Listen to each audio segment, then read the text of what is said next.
In today's show, I'm going to share what I think is the best elevator pitch of all time. However, I guarantee it's not what you would expect. But first, here's another podcast I'd recommend. My First Million is a podcast brought to you by the HubSpot Podcast Network, the audio destination for business professionals. It is one of my favorite business and marketing podcasts, and I think you'll like it too. It features famous guests like Gary Vee, Steph Smith, and Peter Levels, and shares their secrets for how they made their first million and how you can apply their learnings to capitalize on today's business trends. So go and listen to My First Million wherever you get your podcasts. Now, I'm sure many of you have heard some pretty bad sales pitches in your time. I certainly have. And here is the one that I think is the worst. It's from the American TV show called Shark Tank. On the show, entrepreneurs pitch their ideas to millionaire investors. The show is called Dragon's Den in the UK. It's called Shark Tank in the US. Now, in this version of Shark Tank, the one with the worst sales pitch I've heard, the entrepreneurs are selling an additional lock for your front door. They claim that most front doors can be broken into with 5 firm kicks. So, to prove their point, they have set up a front door in front of the investors. And to prove how easy front doors are to break into, one of the entrepreneurs is going to kick down the door live on set. And here's the pitch. While it may feel secure, when you lock it, an experienced intruder can get in about 5 kicks. Alex, show them how easy this is. Come on, Alex, kick it hard. Come on, Alex. Alex. Come on, Alex, kick it. How much you sell the deadlocks for?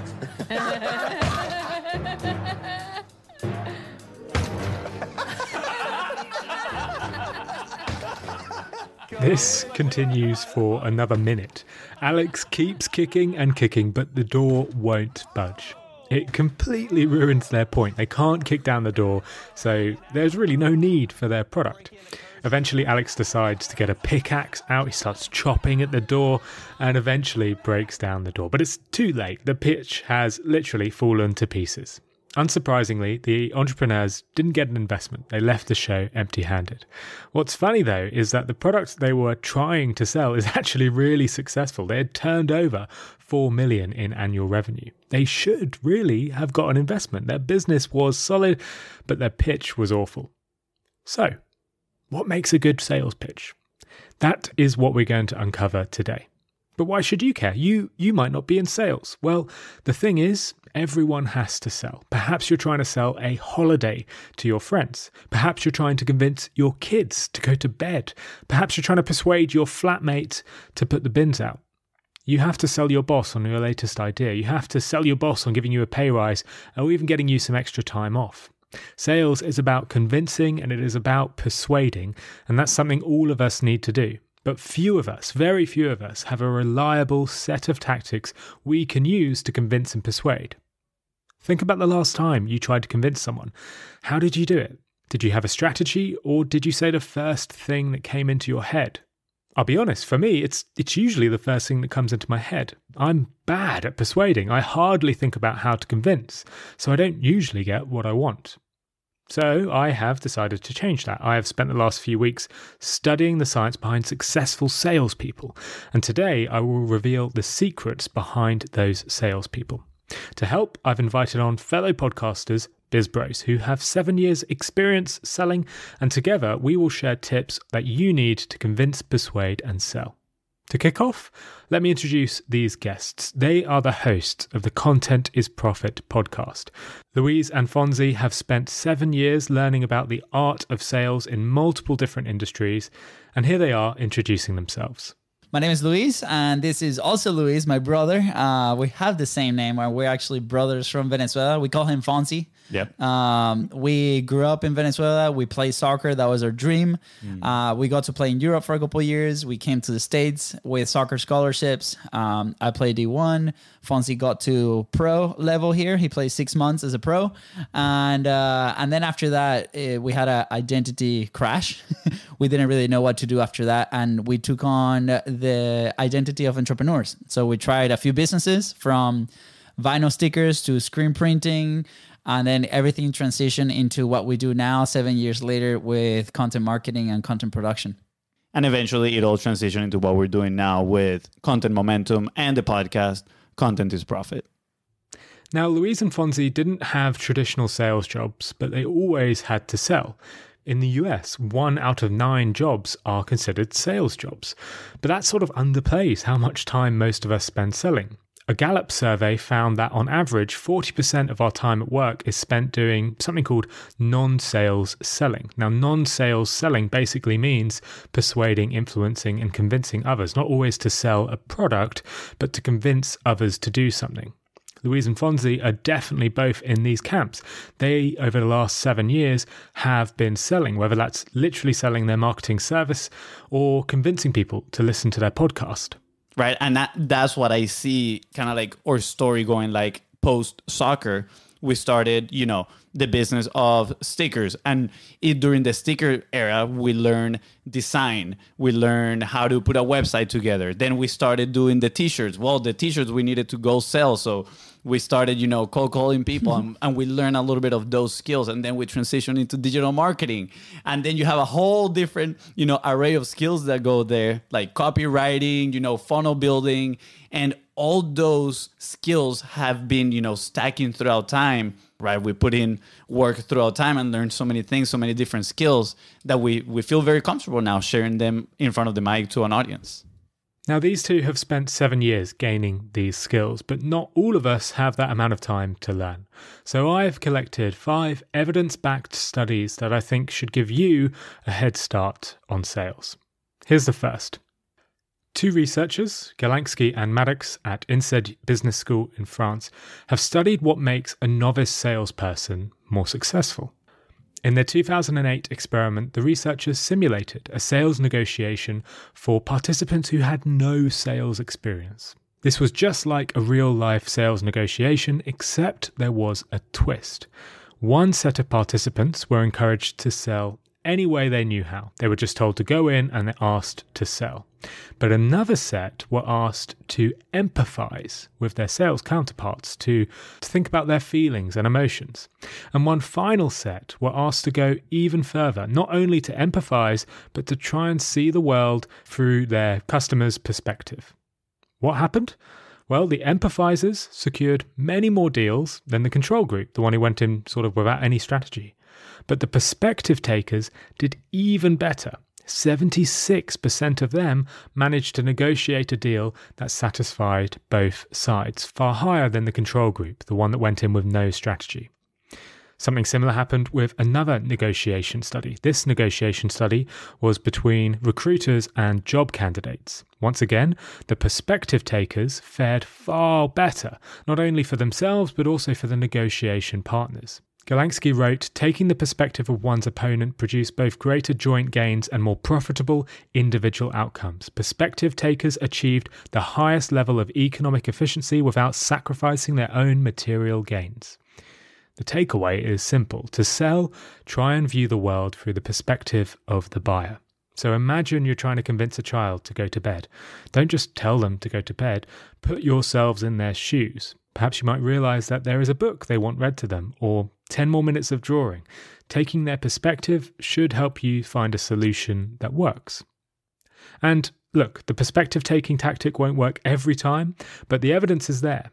View the world through the perspective of your buyer, and you'll be a better salesperson. Louise and Fonzi didn't realize this when they first started selling, by the way, but as time went on, it's something they learned, and they called it a mindset shift. I think people go back to their first sale, right? And that can be a very frightening moment. Like a lot of people are very scared to maybe put themselves in an environment of selling, maybe because the connotation, right, as a consumer tends to be very negative. Be like, hey, the classic example, right? I'm going to go buy a car, and then you have this car salesman calling you 24/7 or pushing you towards something that you might not really like. And that was our first experience. Like when we started selling, that's all we knew.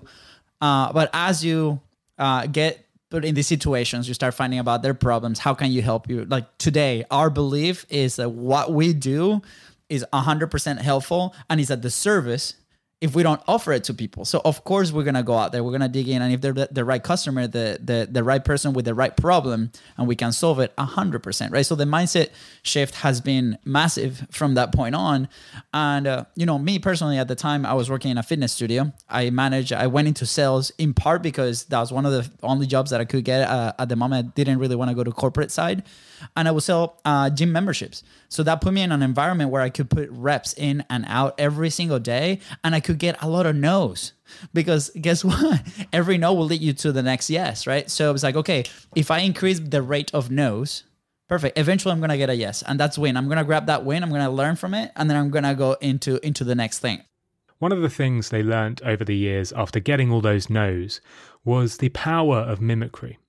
Mimicking the person you're selling to can help secure a sale. I've spoken about this a bit in the past on the podcast, but I really think it's worth repeating. Simply mimicking the tone, the speech pattern, and the posture of the person you're negotiating with is incredibly proven to help you get a much better deal. There's one Dutch study, which I've shared before, found that waiters who repeat diners' orders word for word earned 70% more tips than those who paraphrased the orders. These customers who were mimicked by their servers were also more satisfied with their dining experience. In a French study of retail salespeople, half of the store clerks were instructed to mimic the expressions and non-verbal behavior of their customers, and half were not. When the customers approached the salespeople for help, nearly 79% of the mimicking salespeople sold, compared to just 62% of the non-mimickers. So those salespeople who are mimicking did drastically better than those who aren't. And that was the only difference in the study. Mimicry works because it supposedly makes the buyer feel more relaxed. This is because they trust the salesperson more. The buyer feels like the salesperson is someone like them. The buyer doesn't feel manipulated. They feel like the seller is really helping them. And this is why touching in an appropriate manner also appears to be a way to help someone become a better negotiator. That is right, touching. Now let me explain. Several studies have shown that when a waiter at a restaurant touches customers lightly on their arm or shoulder, customers leave larger tips.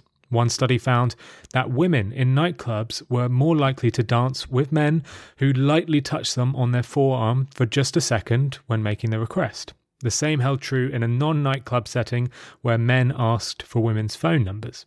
In another study, fundraisers who were trying to get strangers to sign a petition found that basically only 55% of people signed the petition in the control. However, when those fundraisers touched the passerby, again just for a second, once on the upper arm, that percentage jumped from 55% of people signing the petition to 81% of people signing the petition. Now, I must say, I feel a little uneasy sharing this. I don't think we should be encouraging this behaviour because for many it might seem unacceptable. Touching is not something that we should be encouraging, especially with strangers. That said, I still think it's worth sharing because there are plenty of people you might try and convince where touching is acceptable. A spouse, a partner, friends, a family member. A light touch on the arm might be all you need to convince your grandma to come along to an art exhibition, for example. Now let's get back to Fonzi and Louise. I wanted to hear what their first ever sale was like. How difficult was it? Here they are explaining their first sale. I mean, you'll be surprised because I'm actually in this room. I'm probably the number 3 top seller, you know. And in this room that I'm standing in, there's only 2 people, my brother and I, right? So it's funny because it was a matter of just pushing myself. You know, before that, I was doing some calls, just trying to get in front of people, trying to get a meeting. And I'm not kidding. I would put on my gaming headset, right? I had my desk inside of my room. So literally my day consisted of waking up, rolling out of bed into my desk, and then finding people to talk to and with my headset, just talking to them. And I was just pacing. I get super nervous. You know, at the beginning of the interview, my brother is like, oh, Fonzi already got the sweaty pits. And it's real. Like I do get the sweaty pits.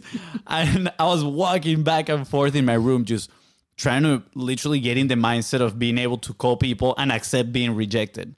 Rejections are a big part of sales, and getting used to rejections, like Louise and Fonzi said, really isn't easy. But there are some tactics that you can use to help. Dan Pink, writes about this in his book, To Sell Is Human. He shares a study that suggests the way you approach a sale can help you deal with rejection. 3 researchers, 2 from the University of Illinois and 1 from the University of Southern Mississippi, conducted a series of experiments in 2010. In one study, they gave participants 10 anagrams to solve. For example, rearranging the letters take to spell Kate. Take to Kate, anagram. They separated the participants into 2 groups. Each group was treated identically, except for one difference. The minute before they tackled their assignments, the researchers instructed the first group to ask themselves how they would solve the puzzles. And then the researchers asked the second group to tell themselves that they would solve the puzzle. So one group is being told to ask themselves how they'll solve it. So think, how will you solve this? Ask yourself, how will you solve this? Whereas the other group is being primed to simply big themselves up and say, I will solve this. They are telling themselves they will solve this.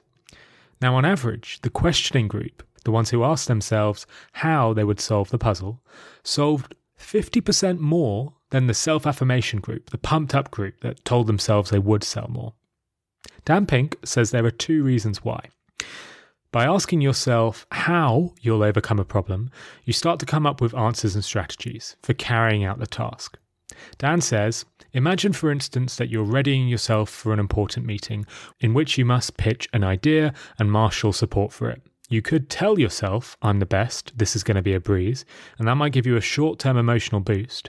But if instead you ask yourself, can I make a great pitch? The research has found that you provide yourself with something that reaches deeper and lasts longer. You might respond to yourself, well, yes, I can make a great pitch. In fact, I've probably pitched ideas at meetings like this 24 times in my life. I think this is crucial motivational advice that you just don't hear. We've all heard the cliche advice, just believe you can do it. Just go out there and sell. Just go out there and do your best. Don't do this. It's a bad idea. Not only will it make your pitch worse, but it will be harder to deal with rejection. Don't simply say, I can do this, I can do this. Ask yourself, how will you do this? And how will you take the perspective of your partner? Those how questions are much better than that self-affirmation. Now, one other common mistake that most salespeople make is one Fonzi and Louise have made too. But it's really easy to avoid, and I'll share what it is after this quick break. Creating great customer experience starts with having a full picture, and having a full picture starts with having teams that are connected. HubSpot is, I think, the best platform out there for helping your teams feel more connected. The HubSpot CRM platform is carefully crafted from the ground up, designed to unite your data, apps, and teams in a single, easy-to-use system. So instead of wasting valuable time tracking down information, your teams can spend their time having conversations where it matters most, with your customers. Learn how HubSpot can help your business grow better at HubSpot.com. Imagine you had to sell a car. How would you do it? Let's face it, you'd probably follow a fairly standard routine. You'd ask the customer what they want, you'd pick a car, list the benefits, reveal the price, tell them how great they'd feel, and then hopefully they would buy. One thing you definitely wouldn't do is highlight a problem with the car. You wouldn't say that the safety record is a little dodgy or that the miles per gallon is below average. Of course you wouldn't. Highlighting a weakness is the last thing you should do. Or is it? See, back in 2012, a few marketing professors set out to test just this. In one set of experiments, the researchers presented information about a pair of hiking boots to participants. They asked the participants to imagine they were about to buy these boots. Now, for half the group, the researchers listed all the great things about the boots, like the orthopedic soles, the waterproof materials, the 5-year warranty, and heaps of stuff like that. But for the other half, they included that list of positive things, but followed it with a negative thing. They said, these boots unfortunately only come in 2 colours. Now, it's not a major negative, of course, but it is a little negative, and it is the only difference between the 2 sets of participants. And now, remarkably, in the majority of the studies, the people who received that small dose of negative information were more likely to purchase the boots than those who had received the exclusively positive information. Providing a bit of contrast satisfies our negativity bias and makes us more likely to buy. But what do you do if your product is really bad, if it is still years away from being great? This is the case with many startups. Startups have to sell an idea and they struggle because the finished product won't be ready for months. Well, here's an idea again cited in Dan Pink's book To Sell Is Human. Now, I will butcher these names, but Zachary Tamala and Jason Gia from Stanford University and Michael Norton from Harvard Business School ran a study to help salespeople overcome this problem with not having a finished product to sell. What salespeople should do, they say, is to emphasize the startup's potential. The researchers put participants in the role of a National Basketball Association general manager. They were told that they were in charge of awarding contracts to basketball players. The participants were given 2 players that they could pick from. One player had 5 years of experience and had produced some impressive stats. The other was a rookie who was projected to produce those same impressive stats during their first 5 seasons of play. The participants, on average, gave the veteran player with solid numbers a salary of over $4 million. But they said for the rookie in their 6th season, they'd expect to pay him more than $5 million. Now this was irrational because the rookie should get the same pay as the veteran after 5 years. After all, they'd be the same age at that point, and they should be producing the same output based on the information they've received. What's more, there's far less risk with an experienced player. But people weigh potential very highly, so they overpay for the rookie with potential and underpay for the veteran with experience. This isn't just the case with basketball players. The researchers repeated the experiment, this time creating 2 different Facebook ads to promote a comedian. Half the ads said the comedian could be the next big thing. The other half said he is the next big thing. The first ad, the one that said it could be the next best thing, generated far more click-throughs and likes than the second. People often find potential as more alluring than experience because it's more uncertain. It triggers that curiosity gap and we're keen to learn what it might become. So when pitching a startup, emphasize what the startup will become. Louise and Fonzi told me they'd been applying tactics like this as they slowly learned about them over time. And over the course of 7 years, selling has got a lot easier for them. So that helped a lot of those conversations, but at the same time, right, is really challenging at the very beginning, especially when it's your own business and you're like, we need to sell because if not, we don't eat, right? So that puts you in a position where we can go into that, but that puts you in a position of maybe reactiveness, maybe your mindset is in scarcity mode, and that might not be the most effective way for you to tackle these problems. So that was the start of something beautiful that now is, it's been seven years and it has its fruits now. So we're very proud of that. Yeah, we're eating at least, Yeah. Even though it took Louise and Fonzi 7 years to hone their skills, I'd argue that they understood how to create a good pitch from day one. Here they are walking through how they got their first sale. Now listen closely and try to pinpoint the most important aspect of their pitch. So I called this restaurant. I just did some forecasting. Hey, if you spend the same amount of money in here, these are the results. This is what could potentially do. And this is also a proposal of a campaign that we could potentially run for you. Did you hear it? Did you pinpoint it? Well, it's their attempt to sell value. They try and highlight what you will get if you buy. They did some forecasting. They showed what the campaigns would look like, essentially show the value the buyer would get and not the service the seller offers. There are dozens of ways you can showcase value in your pitch, but my favourite example, again, comes from the book To Sell Is Human. Arguably, it's the most extravagant elevator pitch you will have ever heard, and I think it's the best elevator pitch of all time. It took place way back in 1853. The pitch was for a new safety feature for an elevator.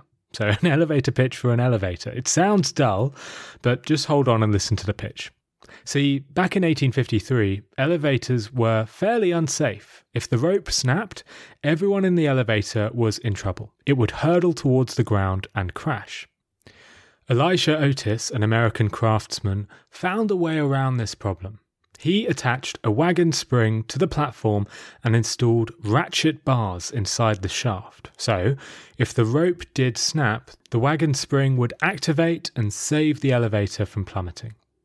Obviously, this product had huge potential, but as you probably know from listening, explaining how it works is fairly boring. Plus, it was really expensive, so how could you convince thousands of buildings across the country to install this safety feature? Fortunately, Elijah Otis had a great pitch idea, one that would showcase the value of his product without boring the audience. Here's how Dan Pink describes the pitch. He rented out the main exhibit hall of what was then New York's largest convention center. On the floor of the hall, he constructed an open elevator platform and a shaft in which the platform could rise and descend. One afternoon, he gathered convention goers for a demonstration. He climbed onto the platform and directed an assistant to hoist the elevator to the top height, about 3 stories off the ground. Then, as he stood and gazed down on the crowd below, Otis took an axe and slashed the rope that was holding the elevator in midair. The audience gasped. The platform fell, but in just seconds, the safety brake engaged and halted the elevator's descent. Still alive and standing, Otis looked out at the shaken crowd and said, "All safe, gentlemen, all safe." Showcasing the value of your offering is a surefire way to secure a sale. And a good enough elevator pitch will keep selling for years and years. Elijah Otis started his company over 150 years ago, and today it makes $13 billion in revenue each year. And, it's no surprise, the initial pitch is easily the best elevator pitch of all time. Okay, folks, that is all I have time for today. I want to say a massive thank you to Louise and Fonzi for coming on. As I mentioned, they are fellow podcast hosts on the HubSpot Podcast Creator Network, of which Nudge is part of as well. Their show, Content is Profit, is a perfect show for anyone looking to grow their business or side hustle. Each week, they walk through tactics to grow with fascinating guests. If you're looking for an episode to start with, go and listen to when I joined on the show. It's called Influence or Manipulation, Behavioral Science and Marketing. I've left a link to that show in the show notes. I referenced Dan Pink's book, To Sell Is Human, a lot during today's show. It's a fantastic book, and if you have to sell, you should definitely read this book. I've left a link to buy it in the show notes. And while you're in the show notes, please go sign up for my email newsletter. You'll get more psychology-inspired tips in your inbox every single week. I hope you enjoyed today's episode. Let me know what you think, and if you have any feedback, please do hit subscribe wherever you listen to the show. Thanks again for listening.